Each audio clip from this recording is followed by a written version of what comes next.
The Trump administration on Monday released long-awaited goals for renegotiating the North American Free Trade Agreement, borrowing heavily from the discarded Trans-Pacific Partnership Agreement and putting a strong emphasis on reducing the bilateral trade deficits with Canada and Mexico. Too many Americans have been hurt by closed factories, exported jobs, and broken political promises, U.S. Trade Representative Robert Lighthizer said in a statement. Under President Donald Trump's leadership, USTR will negotiate a fair deal. The administration's decision to target trade gaps with Mexico and Canada as a negotiating goal is a significant departure from past practices.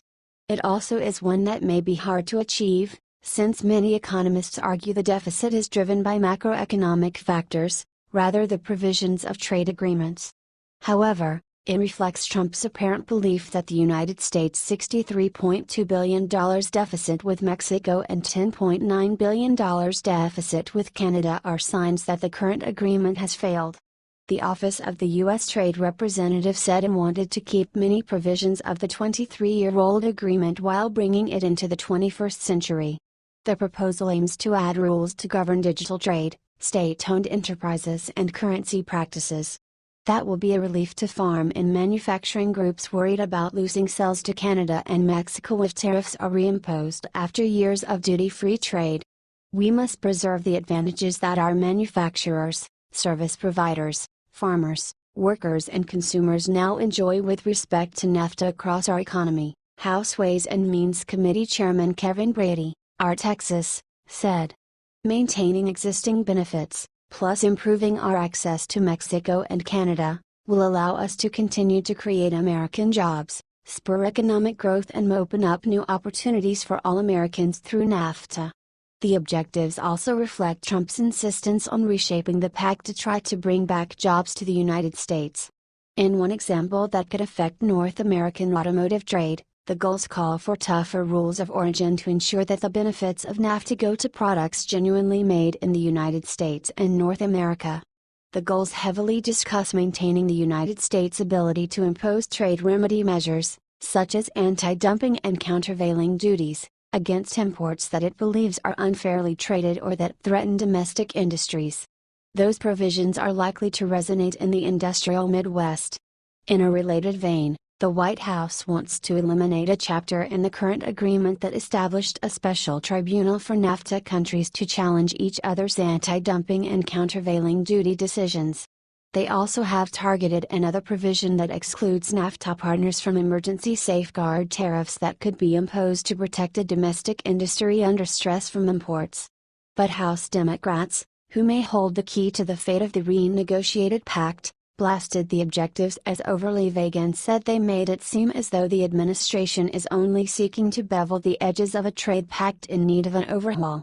The summary of objectives published today raises more questions than it answers, Representative Richard Neal of Massachusetts, the top Democrat on the Ways and Means Committee, said in a statement. In certain areas, there continues to be a complete lack of clarity or specificity, suggesting the administration may not even know what it wants in a new NAFTA. Neal and Representative Bill Pascrell, DN.J., ranking member of the Trade Subcommittee, both criticized what they saw as a step to incorporate aspects of the TPP into NAFTA 2.0, even though Trump vilified the Asia-Pacific Pact during last year's campaign and pulled out of it on his third day in office. The objectives reveal an approach to trade negotiations that looks like the same conventional approach taken in previous trade agreements, suggesting that the new NAFTA might not be new at all, Neal said. It looks as if he wants to take the contents of the TPP, a deal he rejected in his first week in office, and call it NAFTA, Pascrell added. The document does not directly address the inclusion of or any alterations to the controversial investor-state dispute settlement mechanism, which labor and environmental groups want to be dropped in any revamped deal. They charge that the system undermines the right of governments to regulate in the public interest by giving companies a special forum to challenge government decisions that they believe have adversely affected their investment in violation of the pact's rules. The document's investments section simply mandates that a deal should secure for U.S. investors in the NAFTA countries important rights consistent with U.S. legal principles and practice. The objectives do outline expectations more broadly for dispute settlement, such as making procedures more transparent. However, it's unclear whether those demands apply only to disputes under the agreement between governments or whether private companies would also be subject to those rules.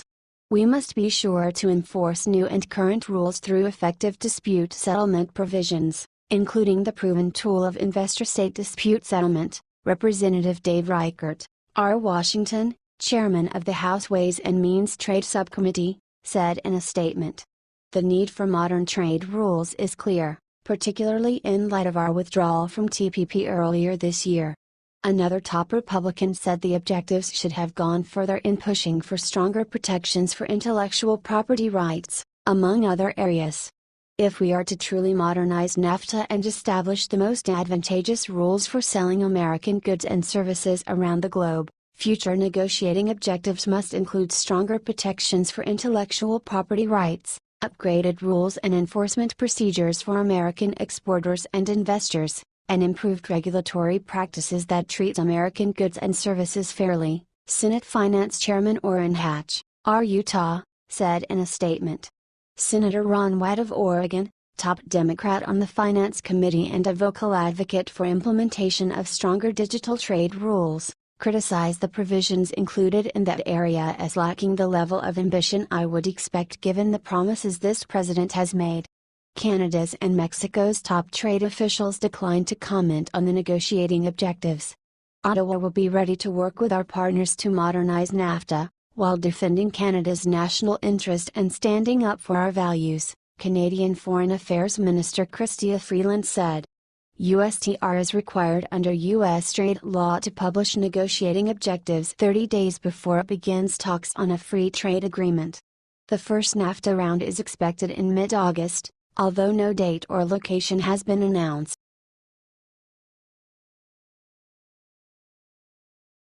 McConnell plans vote for FBI nominee Wray before August recess.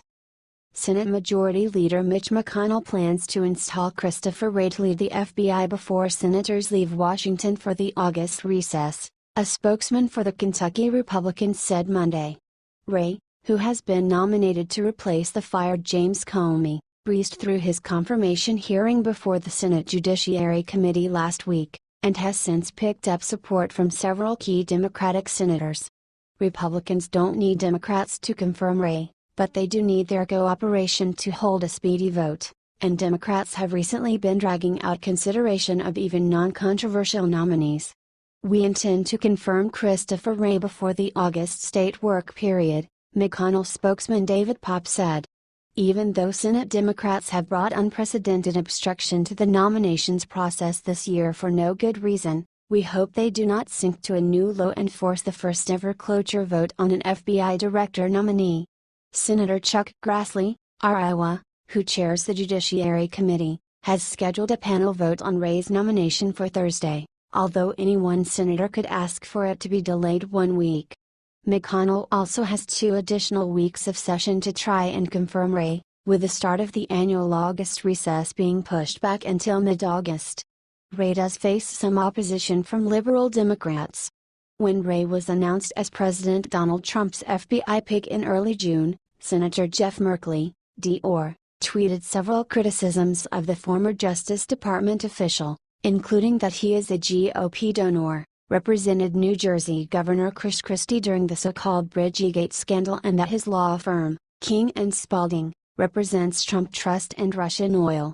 A DOJ official has said Wray never worked on any issue involving Trump's business holdings, and a spokeswoman for King & Spalding has said the nominee has not represented Russian companies or individuals during his time at the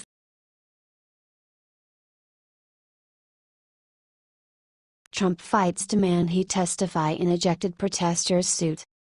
Lawyers for President Donald Trump are fighting an effort to force him to testify in a lawsuit brought by protesters at a campaign rally in Kentucky last year who say they were roughed up following Trump's call to get him out of here.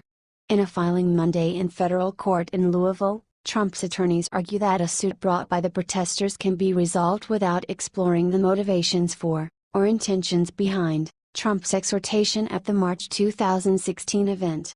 Compulsory deposition of the sitting President of the United States must be treated as a measure of last resort. It cannot be justified unless all other possible grounds of resolving the case have been exhausted, and the deposition is absolutely necessary, the new motion from the Trump legal team argues.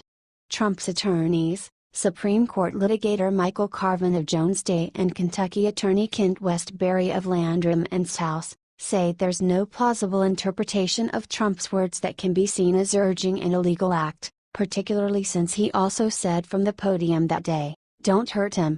When a speaker's words do not convey an intent to bring about lawless action, the inquiry into intent is over. There is nothing to ask President Trump because his words speak for themselves. His statement "Get him out of here" conveys no intent to cause violence. It was merely a lawful request to remove disruptive protesters from the private political event, Trump's lawyers wrote.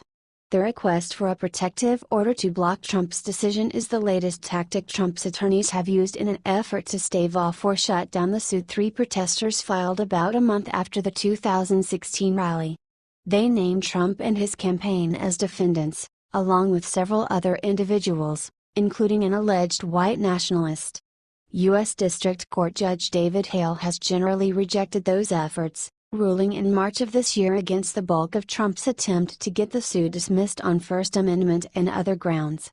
Trump's team also argued in a filing earlier this year that he is immune from civil lawsuits while serving as president, notwithstanding Supreme Court precedent to the contrary.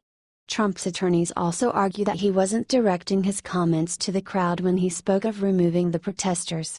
One of the individuals sued in the case has filed a counterclaim against Trump, arguing that if any damages are owed then Trump should pay them. Trump's legal team has asked Hale to reconsider his ruling refusing to dismiss the case.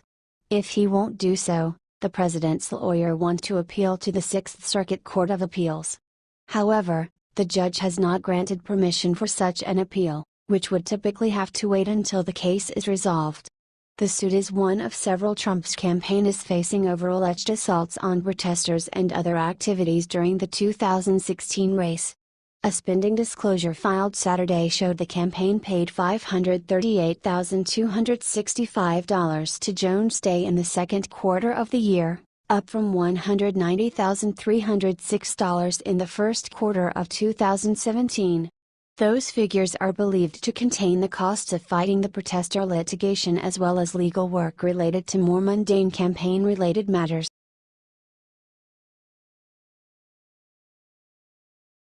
Trump administration certifies Iran still complying with nuclear deal. The Trump administration said Monday that it has certified to Congress that Iran is still complying with the terms of the 2015 nuclear deal, but it also promised to impose new sanctions on the country over its ballistic missile program and other alleged misbehavior. The Secretary of State and the President intend to emphasize that Iran remains one of the most dangerous threats to U.S. interests and to regional security, a senior administration official said on a conference call. The administration's announcement was part of a pattern emerging in its treatment of Iran, even when acknowledging that Iran is doing something that it wants. The administration nonetheless looks at other ways to increase pressure on the Islamic Republic. President Donald Trump has in the past bashed the nuclear deal, which was negotiated under his predecessor, Barack Obama, and he took office promising to reevaluate or possibly kill the agreement. But the latest recertification indicates that, despite the views of some hawkish Trump aides, those who favor upholding the deal have the upper hand for now. The 2015 agreement relaxed a range of U.S. and international nuclear-related sanctions on Iran on the condition that the government in Tehran dismantle its nuclear program. Iran is subject to international inspections under the deal. Congress has requested that the executive branch certify every 90 days whether Iran is complying. Unlike Obama's attempts to engage the longtime U.S. nemesis, Trump has made it clear he considers Iran an implacable threat, a view reinforced by Israel, Saudi Arabia and other Middle East allies of the United States. The administration is engaged in a broader review of the U.S. government's policies toward Iran, and it's not yet clear when that will be finished. On Monday, even as they said Iran was complying with the deal, senior administration officials took steps to bash the agreement, pointing out, for instance, that its provisions are not permanent. Although the agreement is strictly about Iran's nuclear program, the officials argued that Tehran was unquestionably in default of the spirit of the deal because of its interference in neighboring countries, its human rights abuses and other activities. Officials on Monday did not say when the new round of sanctions would be imposed. The U.S. argues that it retains the right to impose non-nuclear related sanctions on Iran despite the 2015 agreement. But such moves could lead Tehran to allege that Washington is the one violating the spirit of the deal, and prompt its ultimate unraveling. Asked if the administration wants to see regime change in Iran, one official said, "We're looking for a change in the regime's behavior." The Trump administration last certified that Iran was in compliance with the nuclear agreement in April. That announcement was coupled with a press conference in which Secretary of State Rex Tillerson denounced Iran's human rights violations, sponsorship of terrorism and ballistic missile tests. The United States still has a range of non-nuclear related sanctions on Iran, and Trump has beefed those up. In May, the administration announced it would keep waiving nuclear-related sanctions on Iran, but that it was imposing new sanctions on the Islamic Republic over its ballistic missile program. The nuclear agreement was negotiated with the participation of other leading countries, including Germany, Russia and China. And for now, those other countries have urged Trump not to weaken or abandon the deal.